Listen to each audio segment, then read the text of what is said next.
भगवद गीता अध्याय 12 भक्ति। यद्यपि 12वां अध्याय भगवद गीता का सबसे छोटा अध्याय है, तथापि इसमें दिया गया ज्ञान श्रोताओं के चित्त को सुख प्रदान करता है।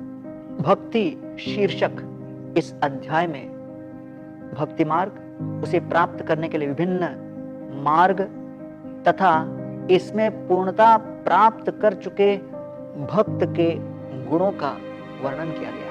परमेश्वर का सर्व प्रमुख अर्थ है परम नियंता, परंतु इस अध्याय में हमें भगवान के आकर्षक व्यक्तिगत स्वरूप तथा उस भक्ति की मनोवृत्ति की जानकारी मिलेगी जो भगवान से अपने पूरे हृदय के साथ प्रेम करता है। श्री भगवान उवाच मय्यावेश मनो ये माम नित्य युक्ता उपासते श्रद्धया परयोपेता ते में युक्त तमामता।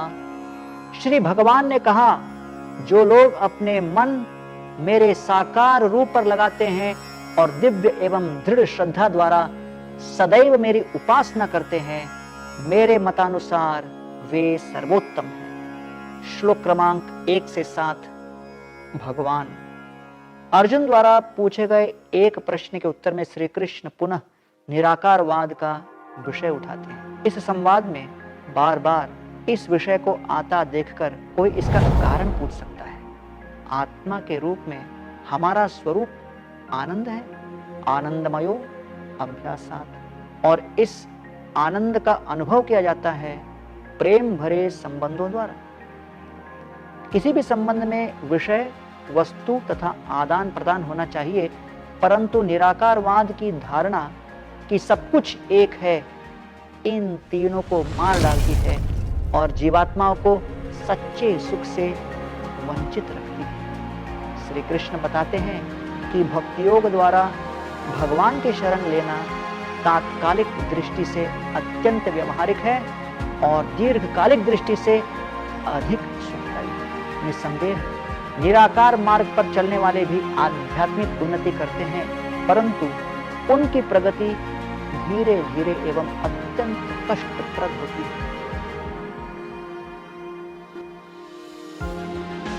यही कारण है कि श्रीला प्रभुपाद बार बार श्री कृष्ण को भगवान संबोधित करके हमें स्मरण दिलाते हैं कि अंततः भगवान एक व्यक्ति है और उसी रूप में उनकी शरण लेनी चाहिए। विकल्प श्लोक क्रमांक 8 से 12। श्री कृष्ण यहाँ अपनी उदारता एवं समझ का प्रदर्शन कर रहे हैं। सर्वोच्च भक्ति योग का निरूपण करने के बाद श्री कृष्ण जानते हैं कि कुछ लोगों के लिए तुरंत भक्ति मार्ग को स्वीकार करना कठिन हो सकता है, इसलिए वे अन्य विकल्प देते हैं। इस भक्ति भावना की ओर क्रमिक विकास के मार्ग में अनुशासित साधना, अपने दैनिक कार्यों द्वारा उपासना तथा ज्ञान के अनुशीलन जैसे घटकों का समावेश। जैसे अंग्रेजी में कहते हैं, the spiritual path is not all or nothing and one can begin their journey according to what is feasible and realistic. श्लोक क्रमांक 13 से 20। भक्त की मनोवृत्ति। आध्यात्मिक यात्रा आरंभ होते ही व्यक्ति में सद्गुणों का विकास होने लगता है। श्री कृष्ण शुद्ध भक्त की मनोवृत्ति पर प्रकाश डालते हुए अध्याय को समाप्त करते हैं। ऐसे भक्त सहनशीलता, दृढ़ता, संतोष एवं समय चित्त जैसे गुणों को प्रदर्शित करते हैं और उनकी चेतना की पवित्रता सभी को स्पष्ट दिखाई पड़ती है।